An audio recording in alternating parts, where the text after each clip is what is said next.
Inilah headline Liputan6.com dengan topik Desakan Pembatalan Permen Kominfo PSE Lingkup Privat. Benarkah mempersempit ruang ekspresi digital? Saya Wayan Diananto, simak laporan berikut ini.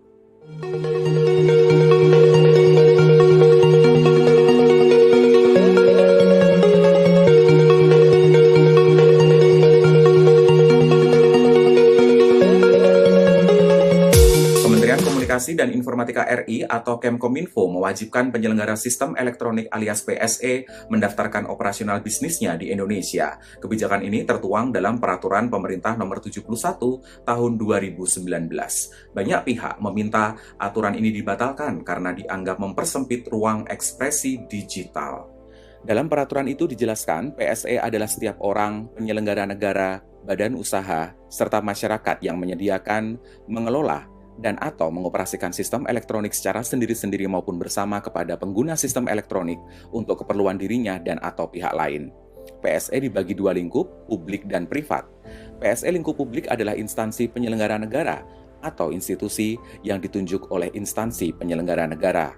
PSE lingkup privat adalah penyelenggaraan sistem elektronik oleh orang, badan usaha, dan masyarakat.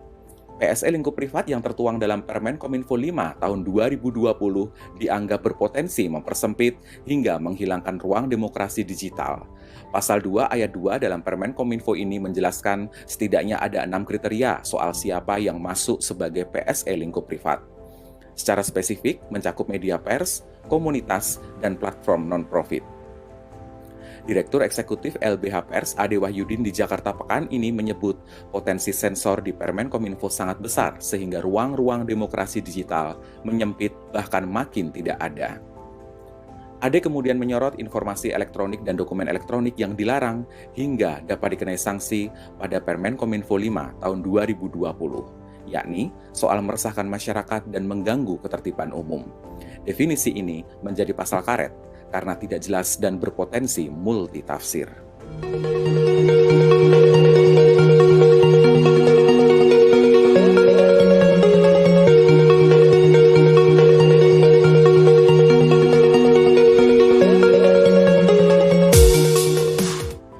Kementerian Kominfo mengklaim tak ada pasal karet di dalam Permen Kominfo nomor 5 tahun 2020. Direktur Jenderal Aplikasi Informatika Kemkominfo, Samuel Abriani Pangerapan, menuturkan pasal yang mengatur konten meresahkan masyarakat dan mengganggu ketertiban umum harus memenuhi dua unsur, yakni benar-benar meresahkan dan mengganggu.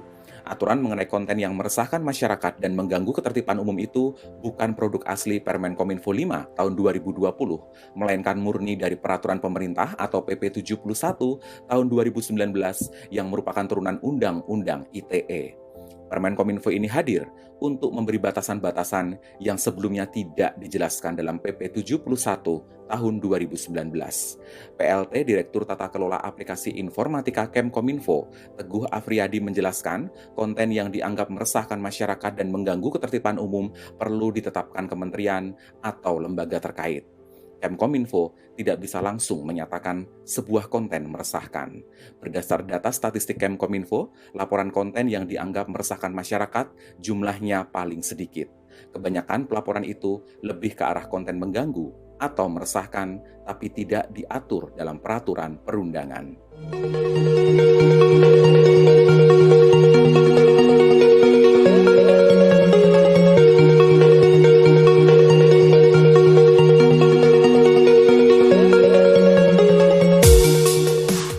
Pakar sekaligus konsultan keamanan cyber Teguh Aprianto menganalisis alasan sejumlah PSE privat seperti Facebook hingga Google belum mendaftarkan platform mereka. Menurut Teguh, jika mendaftar ke Kemkominfo, maka para pemilik platform ini akan melanggar kebijakan privasi mereka sendiri. Ia lantas mencontohkan sejumlah pasal karet dalam Peraturan Menteri Komunikasi dan Informatika Nomor 5 Tahun 2020. Misalnya, pasal 9 ayat 3 dan 4 mengenai kewajiban PSE memastikan sistem elektroniknya tak memuat informasi dan atau dokumen elektronik yang dilarang. Pada salah satu poin, informasi elektronik dan atau dokumen elektronik yang dilarang adalah yang meresahkan masyarakat dan mengganggu ketertiban umum. Menurut Teguh, pasal macam ini nanti bisa dipakai untuk mematikan kritik meski disampaikan dengan damai. Sejumlah pakar lain dan warganet khawatir dengan aturan pendaftaran PSE ini. Sempat ramai munculnya petisi untuk menandatangani surat protes netizen menolak regulasi ini diterapkan.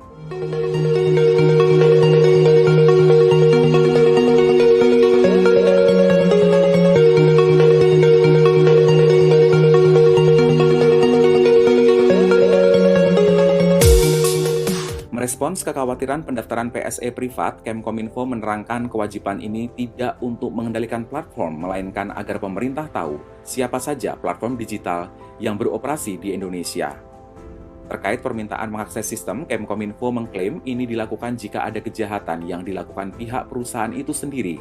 Ia mencontohkan kasus Binomo. Terkait konten, Samuel menegaskan sudah ada aturan soal ini.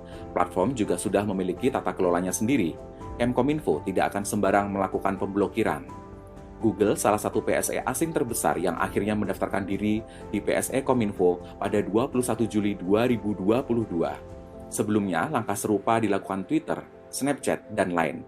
Hingga berita ini ditayangkan, daftar layanan Google belum muncul di laman resmi PSE Kemkominfo. Diduga, ini terjadi karena masih dilakukan pembaruan secara berkala.